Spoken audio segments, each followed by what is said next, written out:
सद्गुरुदेव भगवान की जय हो। सच्चिदानंद भगवान की जय हो।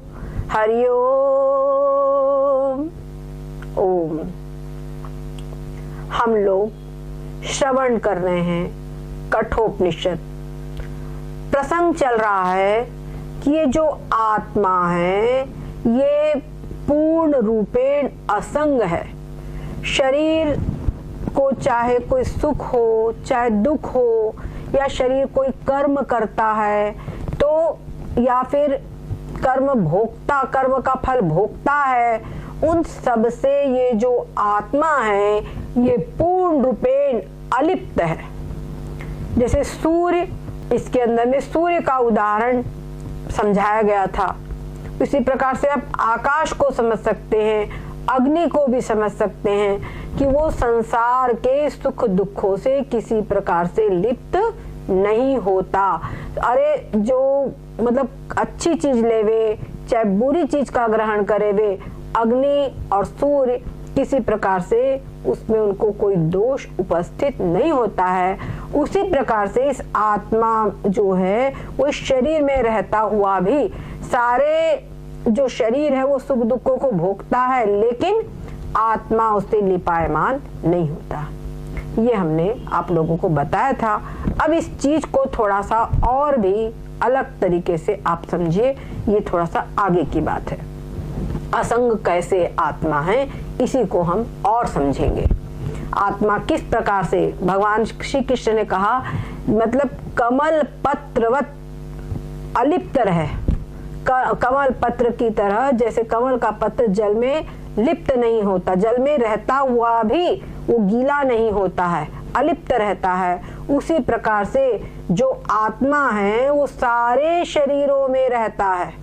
आत्मा एक ही आत्मा सारे शरीरों में रहता है, और पूरे भूमंडल के तीनों लोक, सारा सब कुछ, सबके शरीरों में रहने वाला अंतरात्मा एक ही है। लेकिन फिर भी किसी के सुख दुख से, किसी के पाप पुण्य से, किसी के कर्म आदि से वो लिप्त नहीं होता है।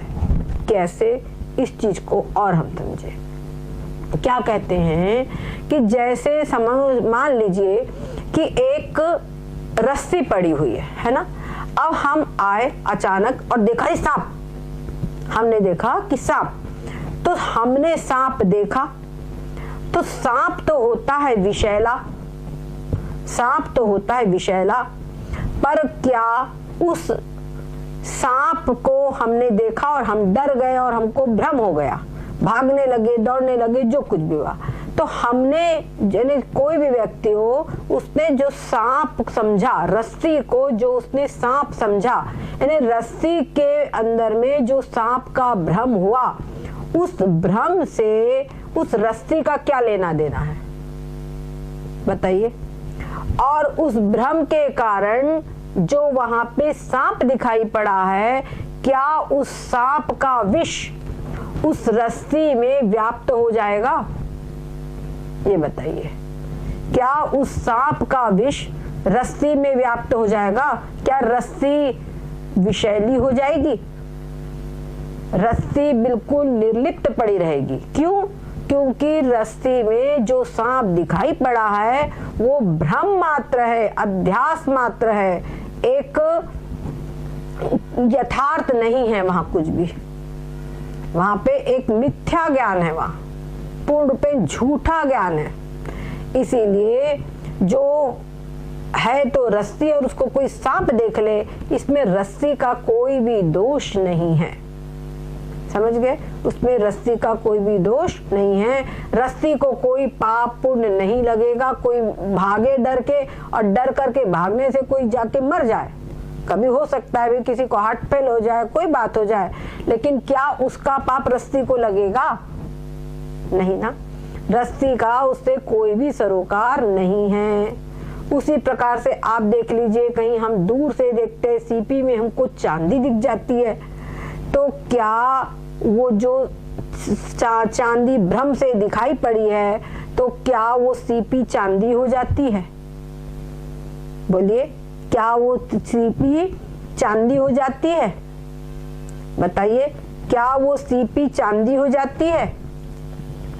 क्या हमने उसको चांदी देख लिया और तो चांदी के आकर्षण से उस सीपी के ऊपर उसका कोई प्रभाव पड़ेगा क्या? कोई भी प्रभाव नहीं पड़ेगा। जैसे मरुस्थल है, मरुस्थल के अंदर में जो हमको जल दिखाई पड़ता है, उस जल से मरुस्थल गीला नहीं हो जाएगा।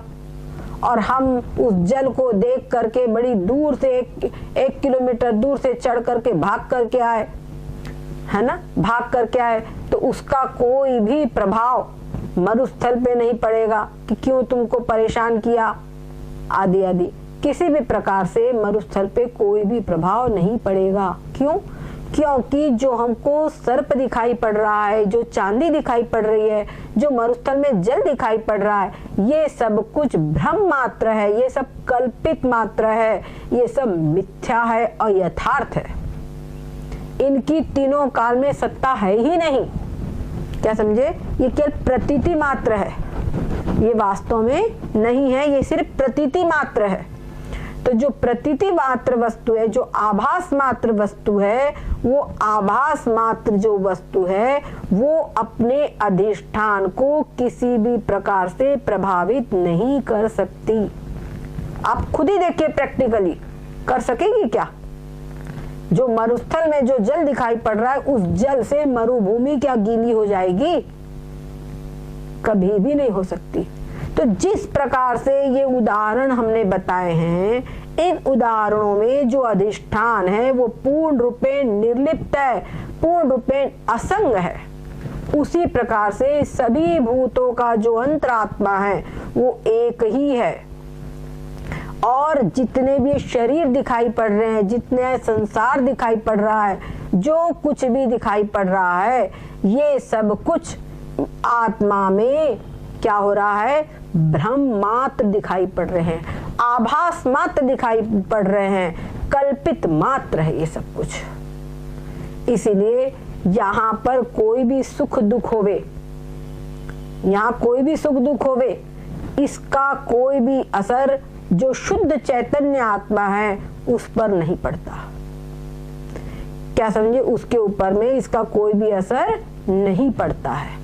वो बिल्कुल शुद्ध है, निर्लेप है। जैसे आकाश है, आकाश में अनेकों घड़े हैं, अनेकों घड़ों के अंदर में हम रख दे यहाँ पर, ठीक है, और हर घड़े के अंदर में किसी में जल डाल दे, किसी में आग डाल दे, किसी में बालू भर दे, कुछ भी कर दो, परंतु क्या वो उसके भीतर का जो आकाश है, क्या वो आकाश गर्म हो जाएगा? आकाश क्या आग हो जाएगा? क्या आकाश गीला हो जाएगा? क्या आकाश मटमैला हो जाएगा? नहीं होगा। तो जिस प्रकार से आकाश ये क्या है? निर्लेप, ये असंग एक तत्व है, उसी प्रकार से जो आत्मा है ये भी असंग है। इसका किसी के साथ में कोई कॉम्बिनेशन, कोई संयोग, कोई योग नहीं होता है। आत्मा पूर्ण रूपेण निर्लिप्त, इसका स्वभाव ही ऐसा है।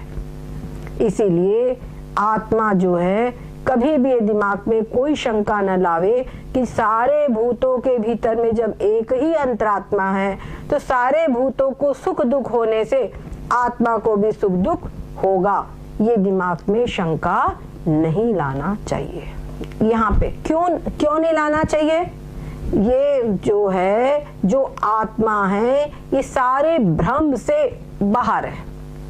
समझ गए? सारे भ्रम से आत्मा बाहर है, इसको उस भ्रम से कोई भी लेना देना नहीं है। और जितनी भी जो कल्पित वस्तुएं जो आत्मा के अधिष्ठानत्व में दिखाई पड़ रही है, उन सब चीजों से आत्मा का कोई लेना देना उसी प्रकार से नहीं है। जैसे कि हमने उदाहरण अभी बताया कि जो सीपी है या रस्सी है या मरुभूमि है, उनका उनमें जो कल्पित वस्तुएं किसी को दिखाई पड़ रही है, तुम्हारी आंख का दोष है वो, उसमें उस अधिष्ठान की कोई गलती नहीं है। अधिष्ठान को कोई उससे फर्क नहीं पड़ेगा। अब है रस्सी, कोई सांप देख ले और जाकर के उसका हाथ पे हो जाए, उसमें रस्सी की कौन गलती? उसमें रस्सी के ऊपर में थोड़ी रस्सी को कोई दंड मिल जाएगा, और रस्सी के ऊपर में कोई कहेगा भी नहीं, कोई आक्षेप भी नहीं है ना। इसी प्रकार से जो आत्मा है उसको हम अच्छी प्रकार से समझ लेवे। सद्गुरुदेव भगवान की जय हो, सच्चिदानंद भगवान की जय हो।